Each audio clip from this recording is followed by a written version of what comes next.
originally from Mexico. I was born and raised in Mexico when I was in a small town.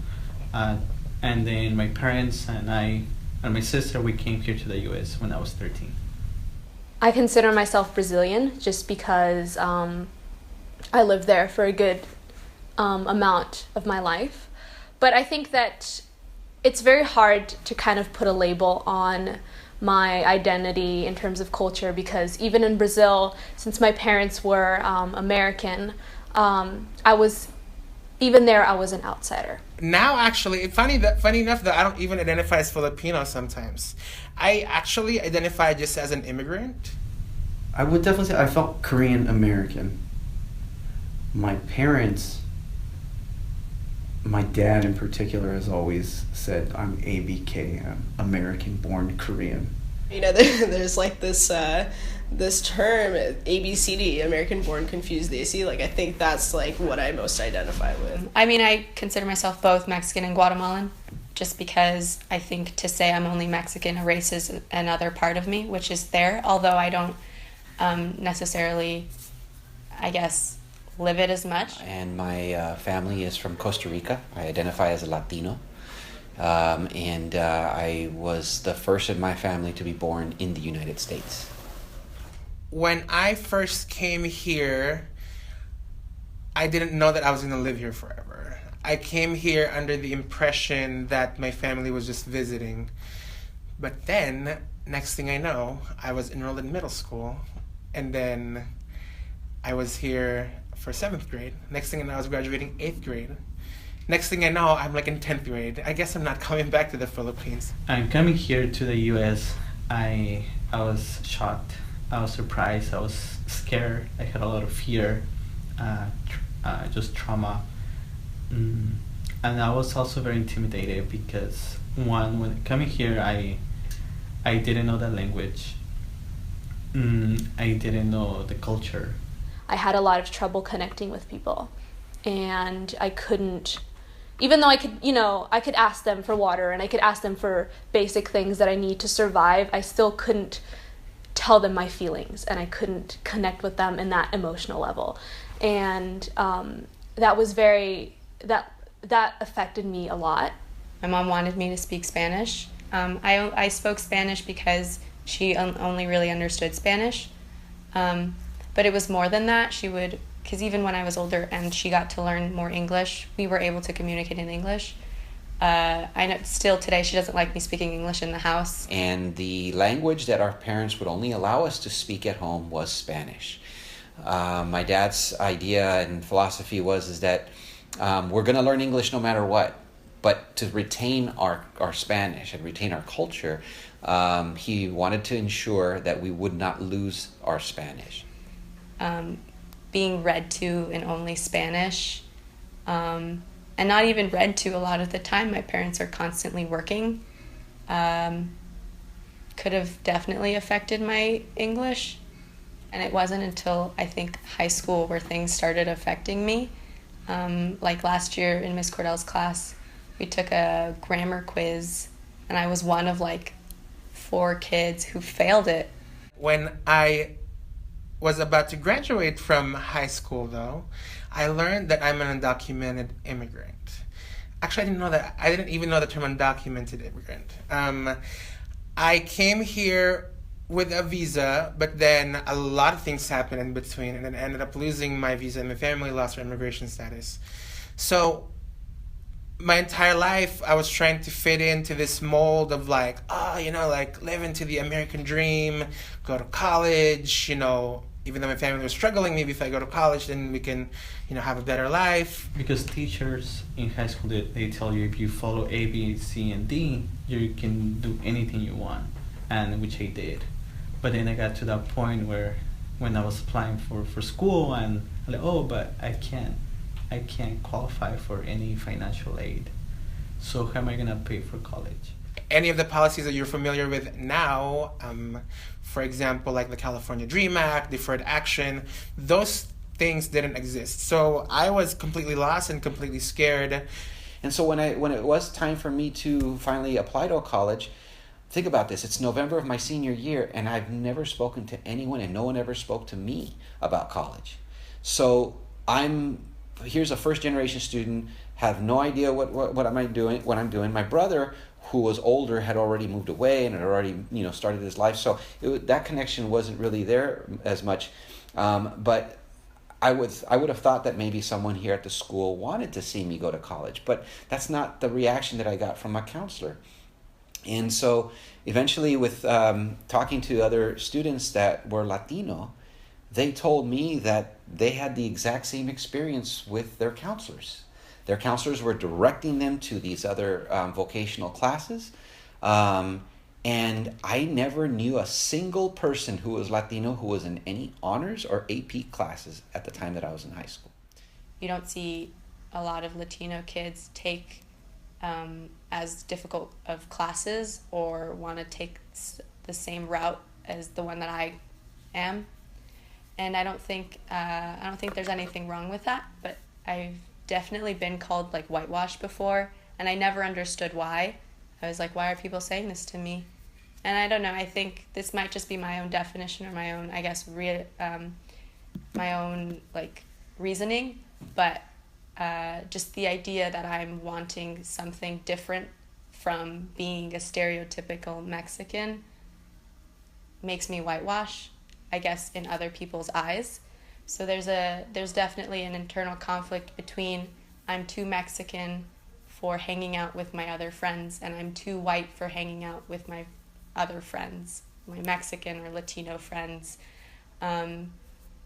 Simply, I'm not sure why, but I try to speak properly. I don't have an accent, and that has nothing to do with the fact that I'm Mexican or not. I just paid attention in school. I speak English.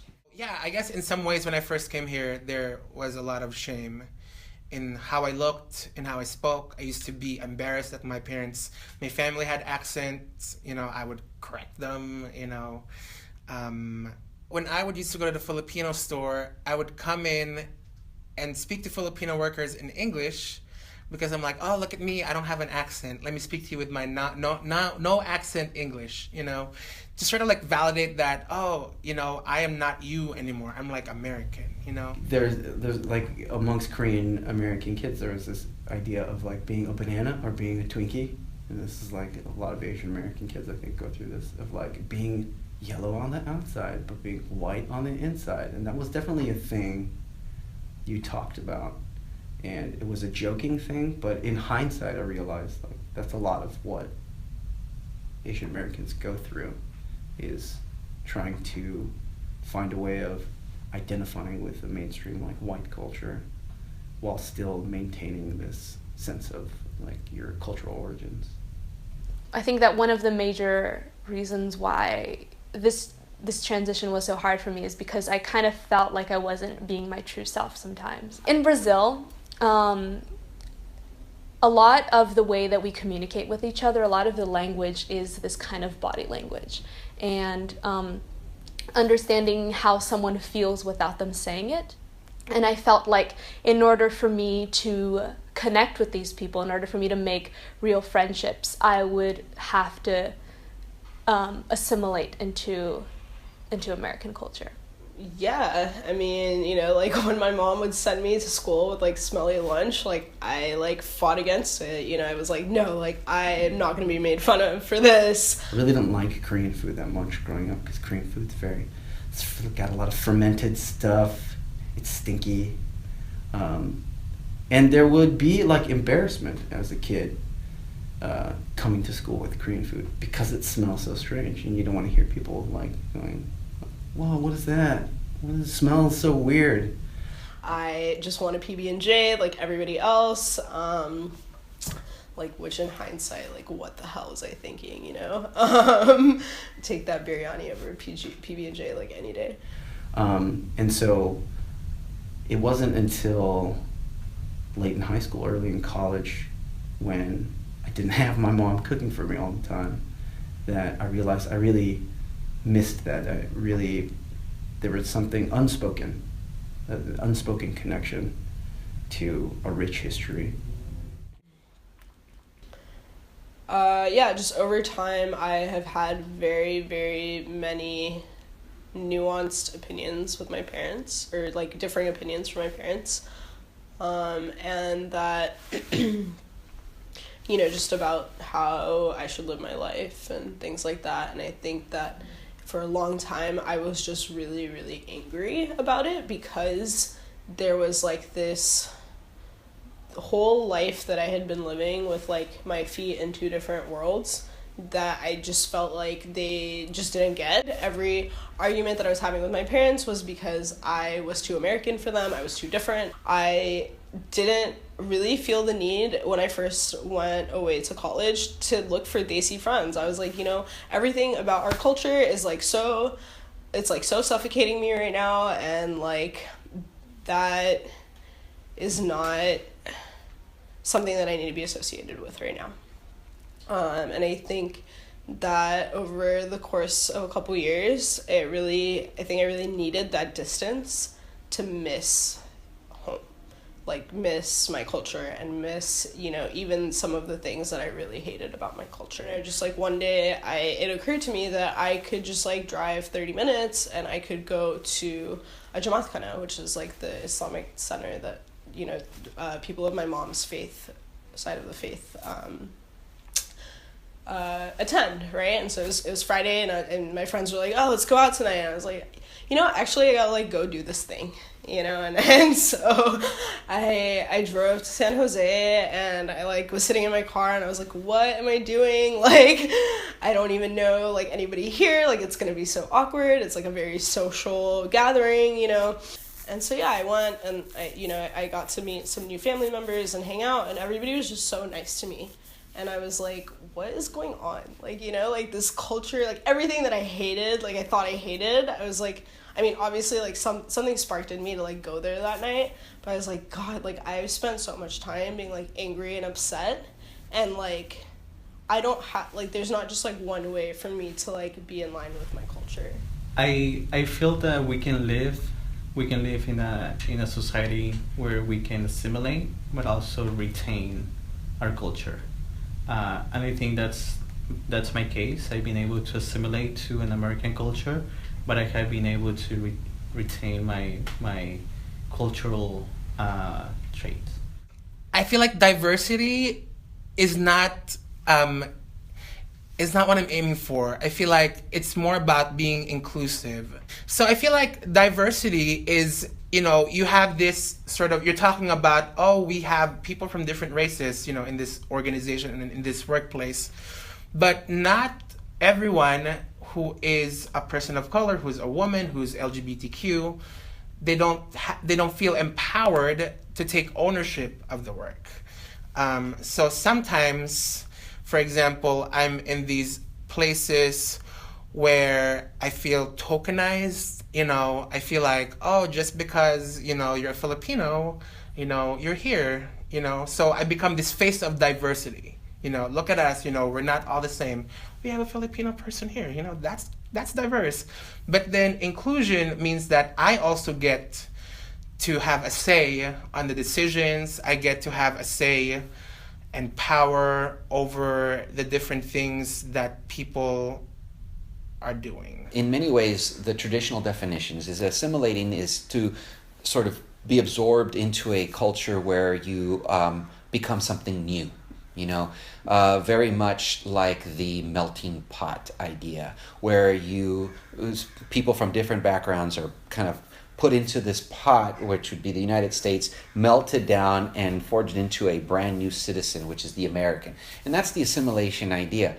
But acculturation takes on a little bit of a different way of looking at it, and that is that you come to this country, and yes, you're still put into that pot, but you can also retain the identity that you've had and the cultural identity as much as you want, which is really a neat thing too in the United States. But you can retain parts of your culture, all of your culture, but you can still live within the United States in the understanding that you are part of a U.S.